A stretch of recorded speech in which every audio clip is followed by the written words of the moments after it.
আমার কথা জোর করে দিয়ে আপনাকে আপনি এটি নামান প্লিজ। সৈয়দ আব্দুল্লাহ লাইভ টক শোতে লন্ডন প্রবাসী বাংলাদেশি ব্যারিস্টার নিঝুম মজুমদারকে হারপিক দেখালেন শিক্ষক ও সাংবাদিক সৈয়দ আব্দুল্লাহ। আপনাকে এটি নামাতে হবে, এটি কোনো নাট্যমঞ্চ নয়। সাংবাদিক তানবীর আহমেদের সঞ্চালনায় বুধবার ব্রিটেন ভিত্তিক সংবাদ মাধ্যম পলিটিকা টিভির টক শোতে এমন কাজ করেন তিনি। আপনি আমার সাথে আলোচনা করতে চান? নো ও কি করছে আপনি দেখেছেন? লুক আপনি এটি নামান।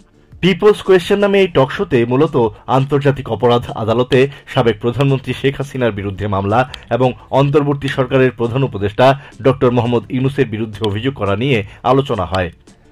গত ৮ নভেম্বর নেদারল্যান্ডসের হেগে অবস্থিত ওই আদালতে ডক্টর ইউনূস সহ ৬২ জনের বিরুদ্ধে অভিযোগটি তৈরিতে কাজ করেছেন আইনজীবী নিঝুম মজুমদার। অনেক গণমাধ্যম এটিকে মামলা হিসেবে উল্লেখ করা হয়। সেটি যে কোনো মামলা নয়, টকশোতে সে বিষয়টি স্বীকার করেন নিঝুম। সোজা কথা হচ্ছে যে চিফ প্রসিকিউটরের অফিসের ক্ষমতা আছে, এটাকে তারা তদন্ত করবার এই তথ্যটা পেয়ে। পরে সৈয়দ আব্দুল্লাহ এই বিষয়টি আবার তুলে ধরেন। তার কথার মাঝে হস্তক্ষেপ করেন নিঝুম মজুমদার। আমি হোস্টের সাথে কথা বলতে এসেছি, এখানে মামলার কথা বলেছে কি? আমি হোস্ট আপনার সাথে কথা বলছি।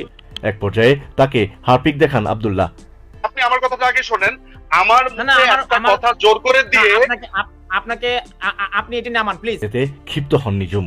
অশ্রাব্য ভাষায় আব্দুল্লাহকে গালিও দেন তিনি। আপনার কি মনে হয় প্রোগ্রাম করব? প্লিজ নিঝুম মজুমদার। আব্দুল্লাহ তেমন উত্তেজিত না হলেও বেশ কয়েকবার নিঝুমকে হারপিক দেখান।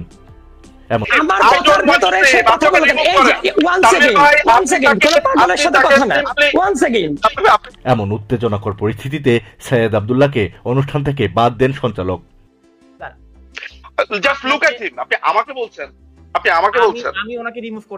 পরে নিঝুম মজুমদার নিজেই একটু সময় নেওয়ার কথা বলে অনুষ্ঠান ত্যাগ করেন। আমি একটু লিভ করে আবার ঢুকছি, আমি মনে একটু সর্ট আউট করে আবার ঢুকছি উইদিন জাস্ট ফিউ সেকেন্ড। এরপর সৈয়দ আব্দুল্লাহ পুনরায় যুক্ত হয়ে নিঝুমকে ছাড়াই পুরো আলোচনা শেষ করেন। না, আমি আপনাকে একটা ভিডিও পাঠিয়ে দিতে পারি যে জায়গায় তারা বলেছেন আমরা মামলা দায়ের করেছি। এরই মধ্যে এই হারপিক দেখানোর ঘটনা ভাইরাল হয়েছে সামাজিক মাধ্যমে। এ নিয়ে তৈরি হচ্ছে নানা ধরনের মিম ও ফানি ভিডিও।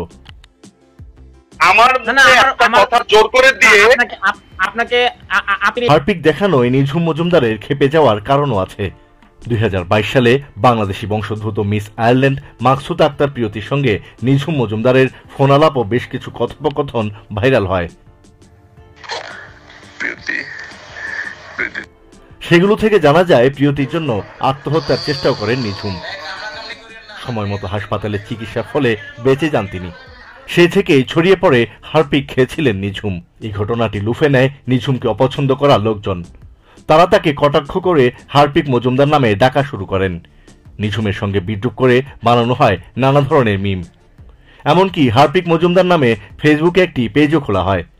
আর এই কারণেই হারপিক শব্দটি নিঝুম মজুমদারের কাছে চরম অপছন্দ। আর হারপিক যেন তার দুই চোখের বিষ। Please Nijhum Majumdar. Just look at him.